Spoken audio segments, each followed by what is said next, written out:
احلى كوارع بتلو وكمان الفته بكل تفاصيلها. يلا بينا نشوف الوصفه. بركاته، ازيكم عاملين ايه؟ يا رب تكونوا بالف خير. صلوا على النبي عليه الصلاه والسلام. تعالوا النهارده هنعمل مع بعض طبق فته حلوه قوي بالكوارع البتلو. دي الكوارع لو فاكرين اللي كنت منضفاها معاكم ان شاء الله، يعني انا اللي منضفاها ومكسراها كمان، يعني ينفع جزاره بقى. كل سنه وانتم طيبين.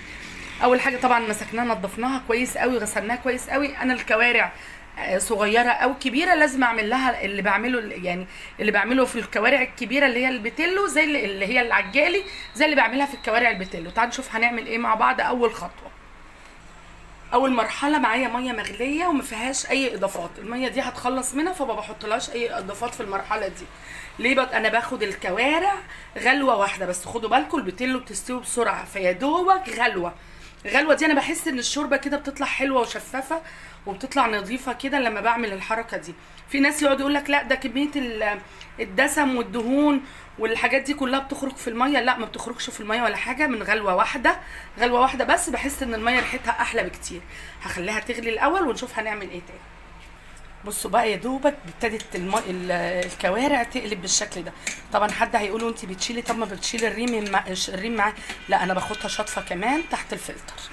خلاص كده هخرج بصوا الميه لونها غامق ازاي. بصوا الميه مهما تكوني غسلاها كويس قوي، معرفش ليه الميه بتاعت الكوارع بتبقى غامقه كده. فحد اتخلص من الميه دي واحط ميه نظيفه وهشطف كمان الكوارع تحت الفلتر. حطينا الميه تغلي بتاعت الكوارع. بعد ما شطفنا الكوارع وسبناها على جنب، تعالوا بقى نجهز التوابل بتاعتها اللي بنحطها على الكوارع او البوكيه جرنيه، يعني اللي بيقولوا عليه اليومين دول بوكيه جرنيه. خلاص كده هنطلع بس الاول الحاجات دي كلها. اول حاجه معايا بصلايه كبيره، انا الحقيقه بخرطها بالشكل ده كده. انت ممكن تخرطيها زي ما انت عايزه.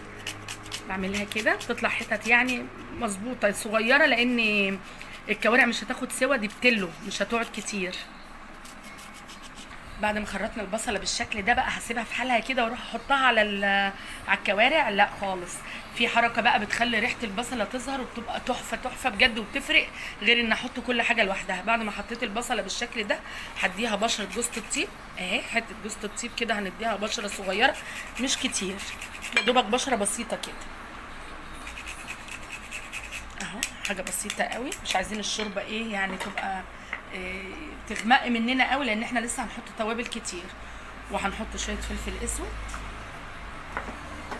ورشه، يعني بصوا هجيبها لكم على السكينه عشان تبان، حاجه كده بسيطه من القرفه، يعني يا دوبك على بصوا ما تجيش حتى ربع معلقه. رشه قرفه بسيطه بتغير، بتخلي ريحه الكوارع حلوه، وفي نفس الوقت يعني ما يبقاش ريحه كريهه ولا اي حاجه. خلاص كده. وكمان رشه بسيطه زي بتاعه ازيد شويه كده من الكمون اهو. وهننزل عليها بالملح. هتحطي الملح في اول بدايه السوا بتاع الكوارع. بحط لان دي بوتيلو ومش هتاخد وقت. لو مش بتلو بستنى عليها شويه. بعد ما حطينا كل البهارات بتاعتنا دي بكل قوتك بقى، عايزاكي ايه؟ تدعكي البصليه حلوه قوي مع التوابل كده لحد ما تظهر ريحتها، يعني ريحه البصله كده تخرج مع التوابل الحلوه اللي انت حطيتيها دي. بعد ما دعكنا البصله كويس قوي لحد ما خرجت كده ميتها، هننزل عليها بورق اللورا وشويه من الحبهان، كام فص حبهان. وكمان هنخرط عليه كده كام فص توم. بحط توم على الكوارع، ايوه بتديها طعم حلو قوي وكمان بتسرع من عمليه السوا بتاعتها. خلاص كده هخرط كام فص بالشكل ده كده. قطعنا بقى التوم بالشكل ده، وكمان هقطع جزرايه كده مكعبات رفيعه اهو بالشكل ده كده.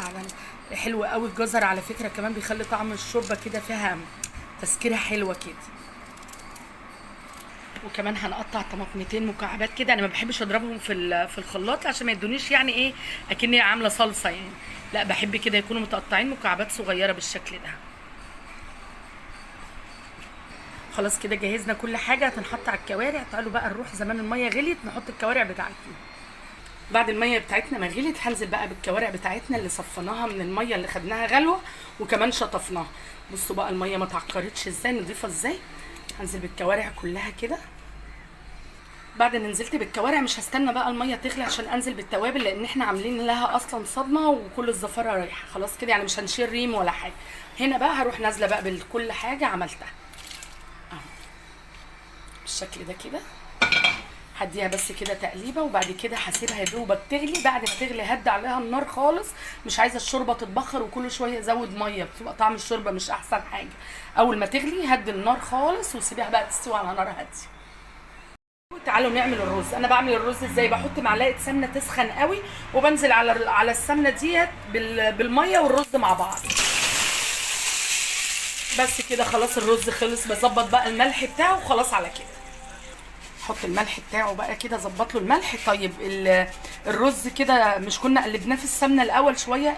جربيه بالطريقه دي هيعجبك قوي بجد، طالما سخنت السمنه كويس قوي. طب احط له ميه قد ايه للبنات المبتدئه بقى؟ يعني انا زي ما انتم شفتوا كده مش بعاير الميه، انا بعمل الرز بقى اكتر من مش عايزه اقول 30 سنه وزياده كمان. خلاص كده. فطبعا بنقلب اللهم صل على النبي، نحط الملح ونظبطه الاول كده. كوبايه الرز المصري بتاخد كوبايتين ميه. كوبايه الرز المصري بتاخد كوبايه ميه. الرز البسمتي هو اللي بياخد كوبايتين، يعني كوبايه قصادها كوبايه ميه. خلاص كده هسيبه بقى لحد ما يتشرب ويستوي. تعالى نعمل الدقه بتاعه الفته بتاعتنا. حطيت معلقه سمنه هنا. طبعا احنا بنحط سمنه براحتنا لان الكوارع البتلو خفيفه جدا، يعني شوربتها مش دسمه خالص. خلاص كده. فحاطه هنا معلقه من اللهم صل على النبي، معلقه من السمنه، ونزلت عليها كده بحبه ثوم حلوين لحد ما ياخدوا لون الاول. بصوا بقى ما نغمقش التومه قوي علشان ما تمررش معانا في الصلصه. بصوا يعني يا دوبك يبقى لونها حلو كده. هنزل عليها بقى كده برشه من الثوم من الكمون والفلفل، ورشه بسيطه من الكزبره، حاجه بسيطه كده. تقليبه كمان مع التومه كده تخلي ريحه التوابل تظهر. وبروح طشها الاول قبل ما احط الصلصه بالخل، حبه خل كده محترمين. بعد ما انزل بالخل قبل ما يتبخر قوي يعني ونبص نلاقي الخل كله مشي كده، لا بنروح نازلين عليه بقى بمعلقتين من الصلصه او كيس صلصه. الحقيقه انا احب اكياس الصلصه كتير عن البرطمانات، لان موضوع البرطمانات ده موضوع فاشل. تاخدي منه معلقه وتحطيه في الثلاجه، مهما تحطي عليه زيت تلاقي طعمه يتغير. خلاص كده. هزود بقى ايه عليها، مش في المرحله دي، بس هقلبها كويس الاول الصلصه لحد ما ايه يعني نحس ان الحاجات اللي هي المواد اللي بتحطوها عليها دي مواد الحافظه تختفي شويه بغليان الصلصه. بعد ما تسبكت الصلصه كويس قوي كده هزود ميه. لا انا هزود شوربه من الكوارع بتاعتنا. بصوا ما شاء الله الشوربه تحفه تحفه بجد، حلوه قوي وريحتها جميله، وكمان الدسم فيها مش عالي قوي. هنزل كده بكبشتين 3 كده عليها لحد ما ايه تبقى الصلصه مظبوطه كده. حطيت طبعا الشوربه بتغلي، يعني مش محتاجه تقعد لسه تسخن ولا الكلام ده، غلوه واحده. مش عايزين نقفر يعني نطول قوي في الغليان علشان الخل اللي حطيناه ما يطرش واحنا بنغلي الصلصه بتاعتنا. تعالوا بقى نحمر العيش كده، اللي فاضل لنا العيش بس بتاع الفته. الشوربه مش دسمه خالص.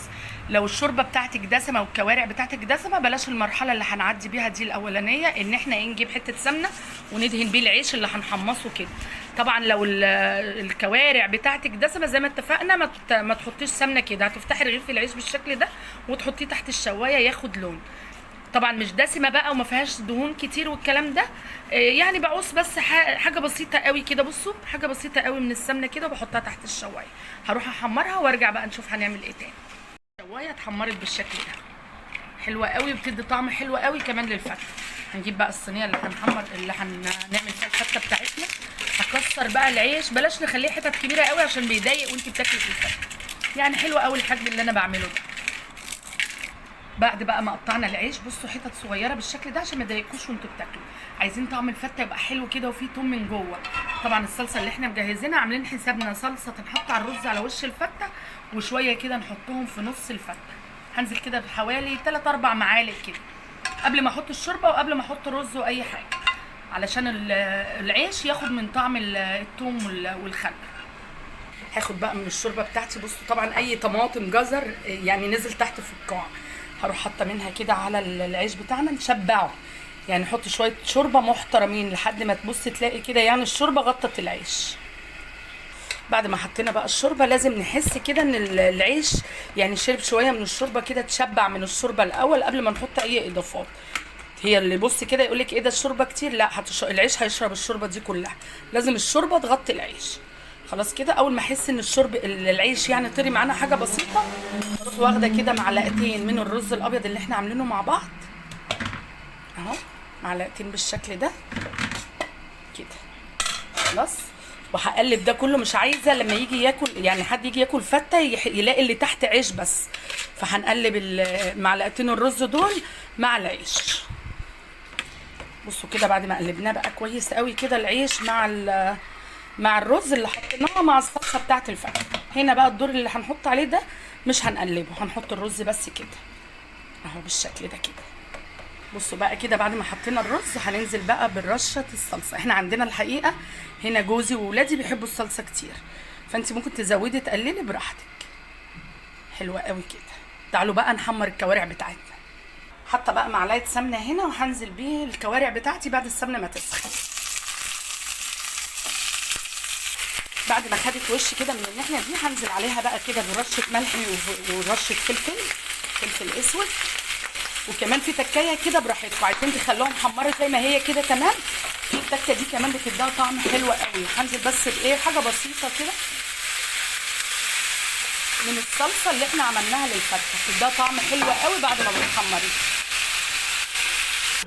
وبكده خلاص خلصنا الكوارع وكمان الفته. جربوها ان شاء الله هتعجبكم. شكرا ليكم، سلام عليكم.